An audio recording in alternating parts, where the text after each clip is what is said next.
Hello and welcome back to another edition of Simply Serie A, the Italian football podcast brought to you by 90 Min. As ever, I'm your host, Harry Symeou, and I'm delighted to be joined once again by the fountain of Italian football knowledge, the brilliant Vittorio, joining us live from Rome. How are you doing? Yeah, not bad, thanks. How about yourself? Good. Yeah, not too bad, my friend. Can't complain. All good here. Arsenal won last night. What more do I want?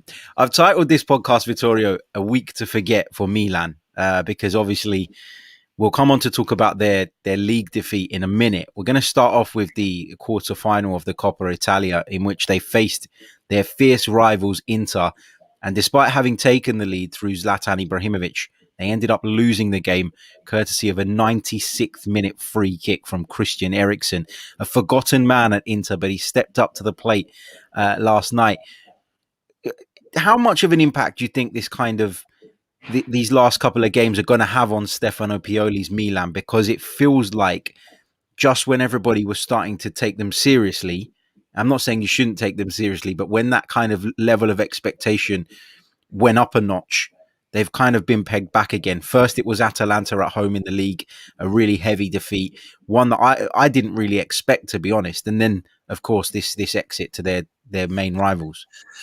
Well, I think against Atalanta was the second defeat in this year, and they were undefeated before, something like 25 matches undefeated. Now I could be wrong, but the number is pretty much that one.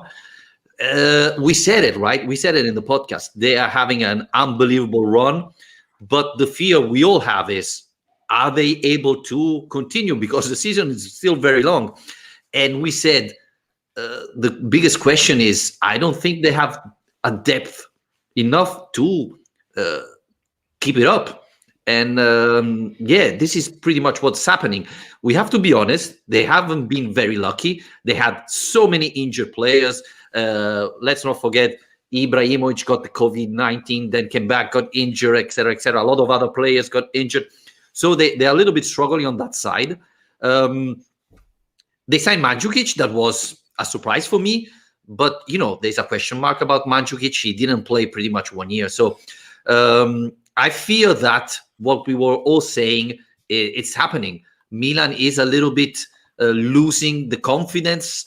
And it's normal, right? They cannot keep it going so long. They lost against Juventus. They lost against Atalanta, two big teams. I think their goal is to stay in the top four, to reach Champions League, because they are not a team that can fight for the Scudetto, I think. They have been unbelievable so far, but I think they cannot keep it up. And this is what's happening for me, I think. And to your credit, you have kind of said that throughout the podcast. You've said that it's still, in your opinion, the likes of Inter, Juventus are obviously more equipped to go on and win the Scudetto, which I completely agree with. Zlatan Ibrahimovic got himself sent off last night, and Stefano Pioli has been in the press, and he's been saying that Zlatan's apologized, and you could see it on Zlatan's face, couldn't you, when the referee showed him the red card, that actually he knew here that he'd really let his team down. Scored a wonderful goal in the first half as well, which makes it all the more frustrating. But I think you're right to say that Milan's luck is just out at the moment. It's not quite going their way in the big moments. But is that the danger of relying on somebody like Zlatan all the time? I'm not saying, we know he's capable of it. And even at 38 years old, he's still delivering it week in, week out. But is there an over-reliance on him from this Milan side? Well, a little bit it is, but let's not forget that this team wasn't built to fight for the Scudetto. This team was built for reaching the fourth spot, going back to the Champions League. So for me, at the moment, they overachieved. They did much more than expected. Now we know that in Italy, what happens, you start winning and everybody say, this team is great, every player is amazing, blah, blah, blah, which is not. And I have been surprised. I didn't expect it to see Ibrahimovic so good at this age, at this level. I've been surprised. But yeah, obviously, when you have Ibrahimovic, you have to build your team, your game around him, because he can win you match. And probably yesterday has been the first time where Ibra have let down Milan, because he scored the first goal, but the red card changed the match. Inter had chances before, but let's be honest, when after Ibra was sent off, Inter dominated and scored 2 goals. So I think we can say that for the first time, probably, Ibra let down Milan and they lost because of Ibra, which is bizarre to say. Yeah, it's something that I don't think we're going to hear too many times throughout the course of the season. MB Gooner fan in the chat says, well, Lukaku had the last laugh. He's in the semi-final of the Coppa Italia. I respect Ibra as a player, but he's a bully and could see why Lukaku was angry being disrespected. So he says, I could see why Lukaku was angry. Disrespecting somebody's mother is too far. Is that what Zlatan did, to your knowledge? Because I've read that, but I don't know if it's true. Yeah, I couldn't hear very, very well. It looks like though it's Lukaku who talked about the mother, not Ibrahimovic. Ibrahimovic said something strange about voodoo. Okay. So that's bizarre. But as I said very often on this podcast, Lukaku scored only on a penalty. Again, big matches, Lukaku. I don't want to say he didn't show up, but again, he missed a big chance yesterday. And he scored on a penalty. That's it. And he just about scored it as well, Vittorio. Yeah, because it came off of the crossbar. Yeah. So again, yes, Lukaku had the last laugh. But if I'm an Inter fan, I still would be very concerned. I paid 68 million euros for a player who doesn't score against big team. Yeah, no, great point. Let's rewind a little bit back to the weekend where Milan were heavily beaten at home by Atalanta. Now, we've praised Atalanta time and time again on this podcast. We know that on their day they can do that to anybody. They've got it in them. But I've got to admit, it came as a massive surprise to me to see Atalanta run away 3-0 winners, goals from Romero, Ilicic and Duvan Zapata. It was a really dominant performance, wasn't it, from Atalanta? And again, just signs that Milan might fall a little bit short of the Scudetto. But Atalanta deserve the praise here as well. Definitely. We have to say something. In the last couple of matches, Milan won a lot of them, but without playing great football. And we said it, a little bit of luck, a little bit of Ibrahimovic deciding the match with his skill, etc. But Milan was struggling, wasn't playing great football. It's true that Atalanta was up and down. We saw them winning matches, drawing against Udinese and so on. The problem is, if Atalanta is in the good day, it's very difficult to stop them. And that's what happened. Milan was struggling, especially the biggest question, the biggest problem is probably lack of quality in the midfield of Milan. And if you allow Atalanta to have the ball possession, then it's going to be a nightmare for you. And this is what happened. Atalanta on the right day can beat anybody, and they show it. But they're even able to, lose against smaller teams. So I wasn't surprised, honestly, because I think Atalanta can beat anybody. Is it a concern for AC Milan? A little bit, even because the new signing played and they didn't play very well, right? Mandzukic, you can see that he's not in a great condition, in a great shape. So Meite as well played for the first time. Again, not very well. There are question mark on the new signing of AC Milan. So I found that one strange, the Meite one. When I heard about it, I wasn't like, oh yeah, this is a player who's going to come in and help Milan here. And you're right, his performance at the weekend wasn't up to standard, was it? No. The problem is, as we know, all the teams have big financial issue at the moment in January. We're not going to see teams paying a lot of money this winter. Probably it's going to happen this summer, but this winter. So you have to play smart. Mandzukic 2 years ago was an unbelievable player. I loved Mandzukic. But in the last year, I think he played something like 18 games in South Arabia. So there are question mark on there. Same thing on Meite. These are not players that you would expect Milan to sign, especially now. But with money issue, you have to make, take risk and see if it works or no. So, yeah, for sure. One of the standout games in terms of entertainment at the weekend was the game between Roma and Spezia. It finished 4-3 to Roma. Probably saved Paulo Fonseca's job, right? Probably. It hasn't been a great week for for Roma and Roma fans. They lost the derby. They lost in the Coppa Italia against Spezia. So that was a huge surprise, a huge disappointment. Then Roma made a mistake. They made 6 substitutions in the Coppa Italia match against Spezia. So they lost 4-2, but they lost 3-0 because they have been penalized by the Lega Calcio, because you cannot make 6 substitutions in Italian football. And there has been a big discussion between Dzeko and Paul Fonseca. And in fact, Dzeko is at the moment out of the squad. So, in Rome, it's quite difficult to put out your captain. You're not playing great football. You lost the derby. So it was a very important match, I would say, for Fonseca. They won last second. And I think this tells you, because here in Rome, there have been a lot of rumors on radio, website, etc., that the team didn't like Fonseca anymore. They was playing against the manager. And I think the goal in the last second, even if it was against Spezia, last second goal proved that, no, the team is still behind the manager. And this is very important because, you cannot play against your players. So this is a good sign for Roma. And, this is, people don't understand. Rome, it's an incredible city. Rome is third, right? Rome is third in the league.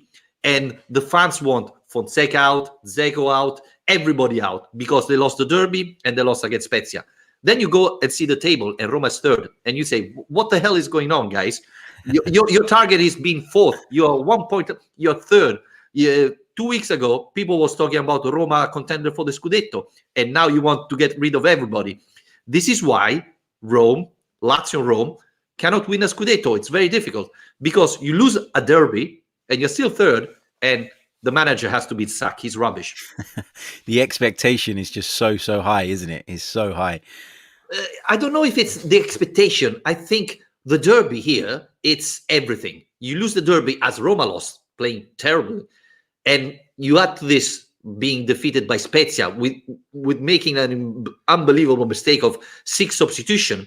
And the fans go crazy. The radio here, you don't know. Here they are like 3-4 radio talking all the day long about Roma. So they have to talk about something. And what did they talk this week?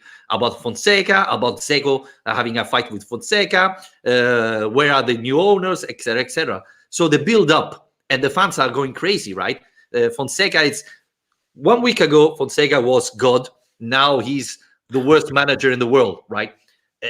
You need balance. You need balance to fight for the Scudetto. And again, I keep saying Roma is third. It's third, and people want everybody away. Yeah, it's crazy, isn't it? Sometimes you just need to take a step back and look at it with a bit of perspective.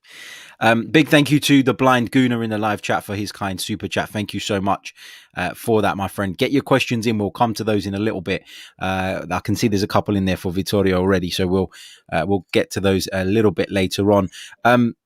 Juventus 2-0 win at Bologna. Against Bologna. Artur and McKennie with the goals. Nothing amazing about this one from what I saw, just a kind of routine win for Juventus. Yes, but at least we saw a step forward. We said it last time against Inter. The quality of the midfield of Juventus was not at the level of Juventus. Finally, Artur start.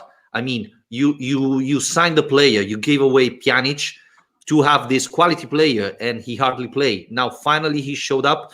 It's not the goal very important. It's finally Juventus moving the ball a little bit better than in the past. McKennie, it's looked to be a very interesting signing, but probably Artur could be the key for Juventus Pirlo. Pirlo wants to attack, wants to move the ball fast with quality, and maybe they find finally the right player. So obviously, winning against Bologna is not a big surprise, but I think slowly the team is improving, and at the same time, we have to say, Juve, it's improving. Milan is slowly going down. You can see the change on top of the table that's going to happen in maybe a month or so. Yeah, it's only a matter of time, isn't it? It certainly feels that way. One of the questions we got in the live chat, Vittorio, is do you think that Pirlo can go on to be an elite manager? And what have you made of his Juventus tenure so far? I know we've discussed this on previous shows, but just quickly, what is your kind of view on Pirlo and how he's done up until now? Well, we saw it against Inter, right? Conte prepared the match much better than Pirlo, and we saw the difference in the match. Let's not forget that this is the first year that Pirlo manages a team. He didn't do nothing in Juventus Youth Academy. This is the first team, so he's gonna make mistakes, and maybe more experienced manager will outplay him. I was surprised that he did well against Ranieri, against Sampdoria, because Ranieri, it's usually a very good manager in create difficulty to you if you're not very well prepared.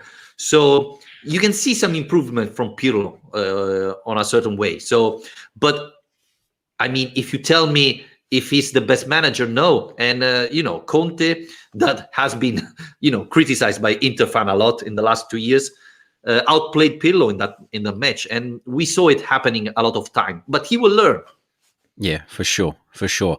We spoke a little bit about obviously the Coppa Italia quarterfinal, and we spoke about what a great night it was for Inter in the end. As we said, Christian Eriksen proved to be the hero on the night. But you can't get away from the fact that Inter, having looked at what happened in Serie A at the weekend, watching Milan drop points, and then obviously seeing both Roma and Juve pick up wins, will be frustrated by the fact they were held to a 0-0 draw at Udinese. It's just the thing with Antonio Conte's Inter for me is that they're just so up and down, and they can't seem to find the level of consistency they need to go on and win the title. They're not even far away from it, but it always feels like whenever you think they've turned the corner and they're ready and they're going to do it and they're going to close the gap and they're going to take advantage of the mistakes of others around them, they turn in a result like this. Yeah, that was a big surprise, especially because after beating Juventus, you think your confidence is top level. All players are focused, are fired up because you win against Udinese, and then you're there, close to Milan, etc. Instead, they didn't play well at all. I mean, Udinese, it's not an easy team. We have to say that the Udinese goalkeeper is very, very good. He made a couple of very good saves. Yeah, but again, with Inter, you should expect something more. And it's hard to understand how Inter played very well against Juventus, probably the best match of the season. And then a couple of days afterwards, they play like that in Serie A against Udinese. It's a very weird season. We saw a lot of up and down. Even Juventus, that usually it's very consistent, this season have up and down. You thought that it was due to Andrea Pirlo inexperience, but then you see Inter that has a very experienced manager, a lot of experienced players. Let's not forget Vidal, etc., etc. They are struggling. Win against Juventus, draw against Udinese. It's not the way you're going to win the Scudetto. So I thought the match against Juventus could change the season of Inter. Now, I'm not sure about that anymore. Let's see if this derby victory helped them. But the thing I don't understand is, you think against Juventus, they switch, they finally find a way how to play great football and beat great teams. And then a couple of days afterwards, they are blocked by Udinese, not Milan or Roma, Udinese. There are a lot of question marks on Antonio Conte, I think, because I still believe Inter has a very good team. Antonio Conte is probably, with Andrea Pirlo, the only manager who can pick and choose the players for every week, while Roma, Lazio have to, yes, if he's injured, if he's not injured, he plays. Antonio Conte can pick the players. And still, they're struggling. Sometimes, though, can that make it, for a manager, can that make it a little bit more difficult? Is it a case of the manager sometimes ends up overthinking his selections, whereas if you've got less players and you've got less top quality players, your selection is pretty much the same wherever possible, and that builds a bit of consistency. Does the fact that Conte does change it so much work against Inter? A little bit, yes. And on the other side, for example, Kolarov, it's a player that Conte wanted so bad this summer. And, well, we saw it even last year, end of the season with Roma. He was really struggling. And still, Conte give him a chance. And yesterday, I think Ibra did an amazing goal, but color of marking was not good. Was not good. And so he keep pushing, trying to put color of Vidal. We talked about it a lot. These players he signed are not performing as expected, and he still tried to give him a chance, because you can understand that Conte signed this player. He trusts them, and unfortunately they don't play at the level. So this doesn't help for sure. Yeah, definitely. Let's move on to your team, Vittorio. Lazio 2-1 win over Sassuolo. A really good 3 points. And of course, Lazio now are just 3 points behind Roma in third. Lazio slowly creeping back up the table. Do you still feel like a Champions League place is kind of alive for Lazio? Is that still the aim? Should it still be the aim?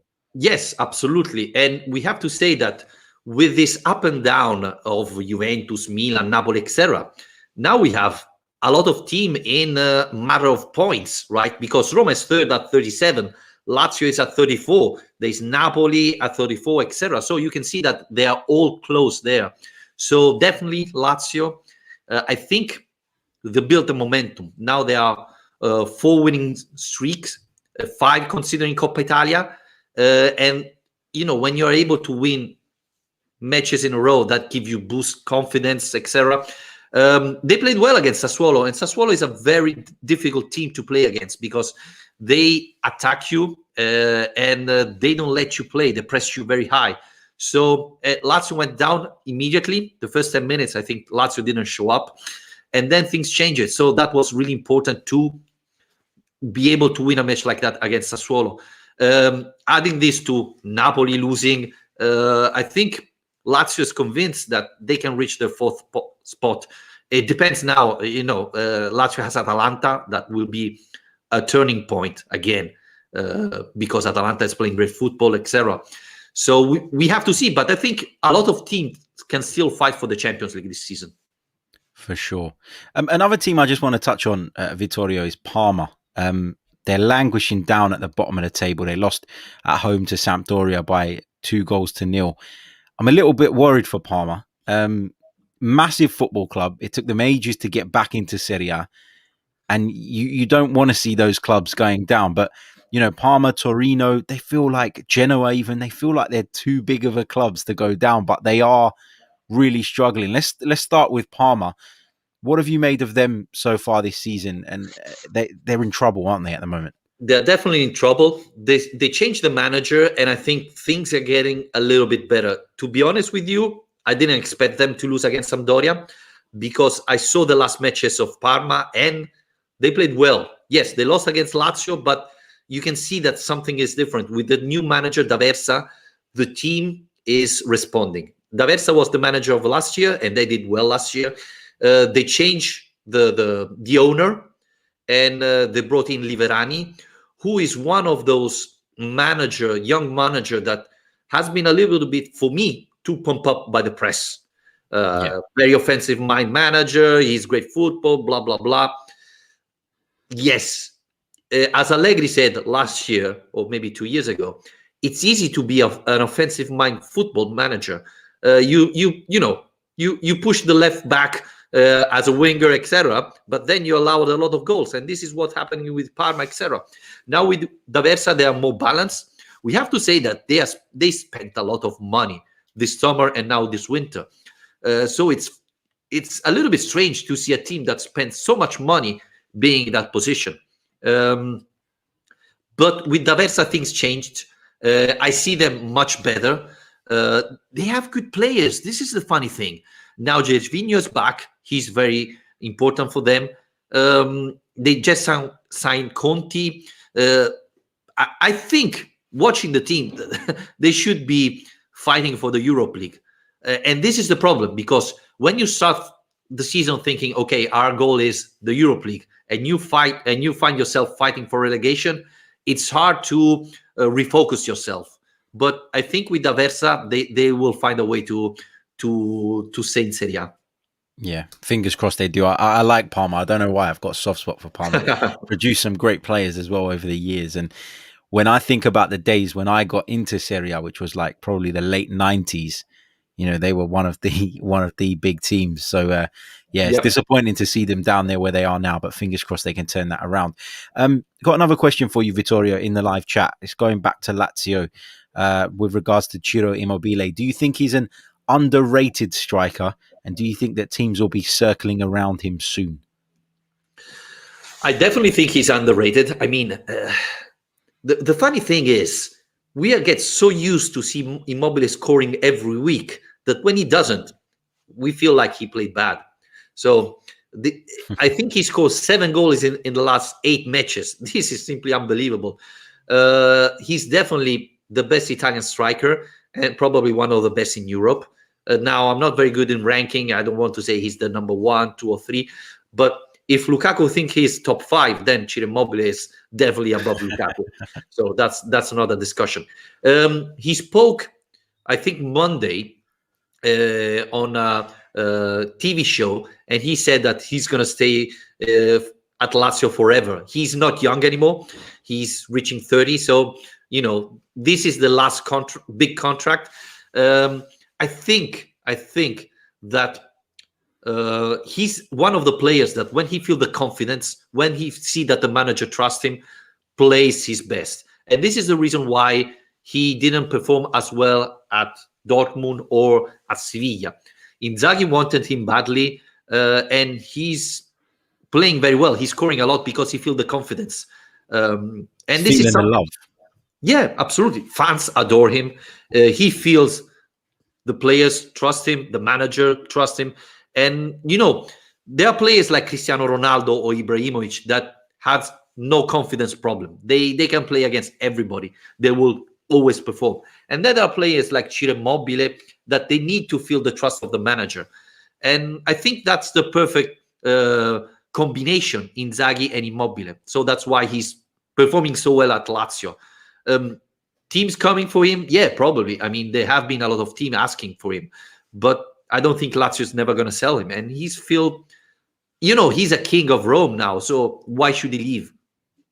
Yeah, exactly. He's having a great time at the moment, and he's highly rated. I agree with you that he's probably slightly underrated actually by the kind of wider audience, but I think he's definitely up there, and he produces week in, week out, and you can see the confidence with which he plays. I think you make a great point. I think there are lots of players like that who need to feel the love, and then there are players like, as you said, Ibrahimovic, who are kind of happy to play the whole villain role. Me against the world. They're happy with that, and they can live with that. Immobile is not one of them, and you're absolutely right in saying that he's finally found a home at Lazio, a home in which he can flourish and play some of his best football. That brings us to the end of this edition of Simply Serie A. Coming to you slightly later in the week because of that huge Coppa Italia tie. It didn't make sense to not talk about that. So that's with a slight change in schedule, but we'll be going back to normal next week. Just quickly round up the scores from week 19 in Serie A for those of you who haven't caught up with them. Benevento 2, Torino 2, Fiorentina 2, Crotone 1, Genoa 1, Cagliari 0, Juventus 2, Bologna 0, Lazio 2, Sassuolo 1, Milan 0, Atalanta 3, Parma 0, Sampdoria 2, Roma 4, Spezia 3, Udinese 0, Inter 0, and Verona 3, Napoli 1. Another full week of Serie A action coming this weekend, so we'll be digging into that, of course, on next week's show. My thanks to Vittorio. Vittorio, how can people follow you on social media and your YouTube channel? Plug it away. Yeah, well, you can follow me on Lazio Lounge on YouTube or on Twitter, and my Twitter account is at Vittorio Campa. Brilliant stuff. Make sure you get over there and check out Vittorio's fantastic work. We'll be back very, very soon with another edition of Simply Serie A. Until then, ciao.